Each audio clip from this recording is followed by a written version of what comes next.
parallel RL circuits are very similar to parallel RC circuits, and you'll find that RL circuit problems are solved in much the same way as RC problems.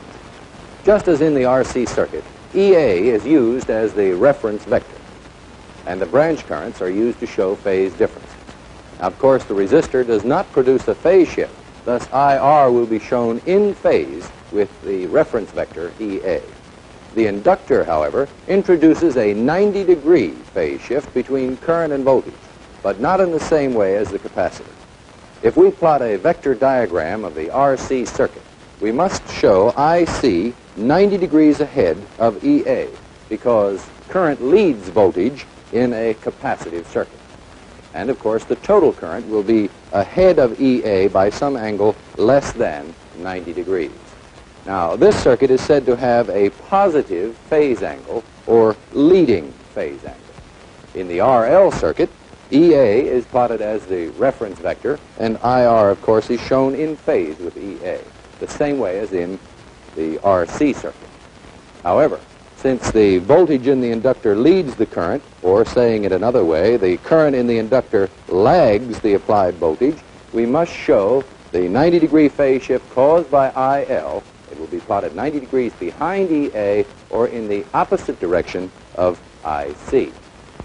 Or current in this circuit is said to lag EA, and it has a negative phase angle. Now, this is really the only significant difference in RC and RL circuits. That is, RC produces a positive or leading phase angle, RL gives us a lagging or negative phase angle. Now, let's review the methods used to solve parallel RL problems. We can find the branch currents by simply applying Ohm's law. For example, in this circuit, if we apply Ohm's law to find out the current value in the resistive leg of the circuit, we take the applied voltage, 24 volts, across the 8 ohms. IR is equal to E over R, or 24 over 8. IR is equal to 3 amperes. Now, if we plot IR on our vector graph, we must show it in phase with EA, because there is no phase shift caused by the resistor. And, of course, IR, according to our calculations, is 3 amperes. 3 amperes in phase with EA. And notice we've allotted 3 units on the graph to represent IR of 3 amperes. Now, to find IL, or the inductive current, we would do the same thing, use the same method, that is, apply Ohm's law. IL is equal then to E over X of L, or 24 over 6 ohms, which IL equals 4 amperes. Now, when we plot IL on the vector graph, we must show the 90-degree phase difference. Remember, IL lags EA by 90 degrees, and it is a value of 4 amperes, so we'll use 4 units on our graph to represent IL.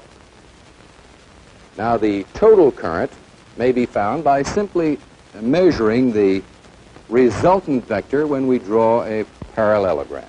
Simply draw the parallelogram and measure the resultant vector. In this case, we would find it to be 5 units long, or IT, the total current, would equal 5 amperes. Now, angle theta may be found by measuring the angle between EA and IT. In this case, if we were to measure the angle, we would find it to be 53.1 degrees. And notice now that angle theta, since this is an inductive circuit, is a negative phase angle, or a negative 53 degrees. To be sure you realize that measuring this graph is approximate at best. The most accurate way to solve the problem is trigonometrically. Now, since the vector representation can be closely related to a right triangle, Pythagorean theorem may be used to solve for IT, or IT is equal to the square root of IR squared plus IL squared. IT equals the square root of 9 plus 16, or the square root of 25, which of course is 5. So IT equals 5 amperes, the same value we found on the chart. Now, of course, total current, once total current is known, the total impedance of the circuit may be found simply by applying Ohm's law.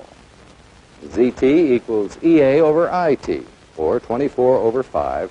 The total impedance is equal to 4.8 ohms. which you will note is less than the smallest impedance in the circuit. Now, perhaps one of the most important characteristics of a reactive circuit is the phase angle, which is determined by the ratio of resistance to reactance, and may be determined very simply by using trig functions, which, as you know, are determined by the amounts of resistive and reactive currents in the circuit.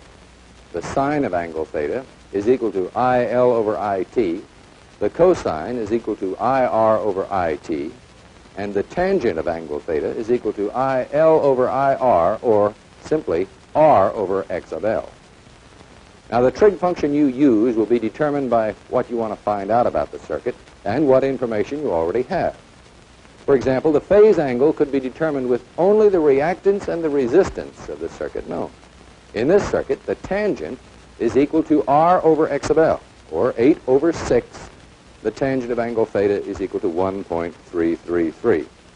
Going to the trig tables, angle theta could be found then by finding the tangent closest to 1.333, which in this case is 1.3319, and that would give us an angle of 53.1 degrees. However, other trig functions may sometimes be more convenient. Many times the cosine is used because it also equals the power factor. Now, let's solve for angle theta using the power factor, or the cosine of theta.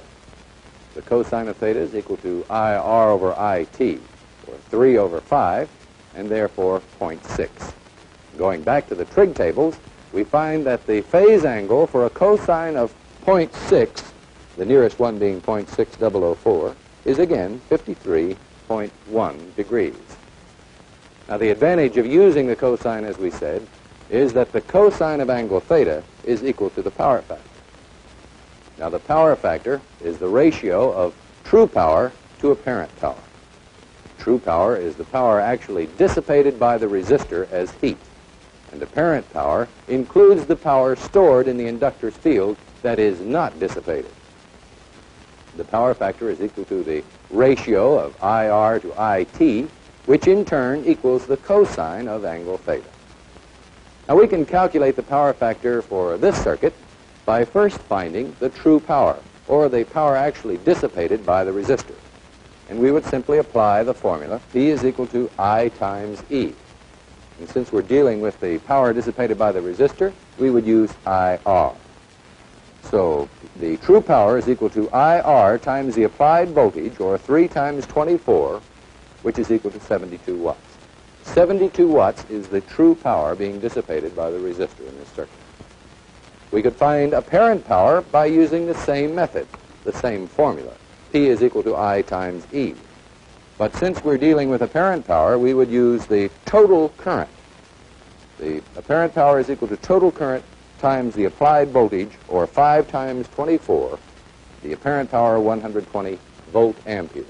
You remember that the power is measured in volt amperes, apparent power measured in volt amperes, because all of this power is not dissipated as heat. Well, now we can calculate the power factor by applying the formula. Power factor is equal to true power over apparent power, or 72 over 120, or the power factor in our circuit is equal to 0.6, the cosine of angle theta. And you should notice that by simply transposing this formula, it would be a simple matter to find either the power factor, the true power, or the apparent power if any two of the three values were known. Well, let's recap briefly. EA is the reference vector, and IL and IR are used to show the phase differences in the circuit and may be determined by applying Ohm's law. IT can be measured from the graph or calculated from the formula, the Pythagorean theorem. IT is equal to the square root of IR squared plus IL squared, which of course is a much more accurate method. Angle theta may be measured from the graph also, or found by using the trig tables. Now, which trig function you use will be determined by exactly what you want to know about the circuit. Total impedance is found simply by applying Ohm's law. Well, I hope that you have a better understanding of parallel RL circuits after this brief review. Good luck.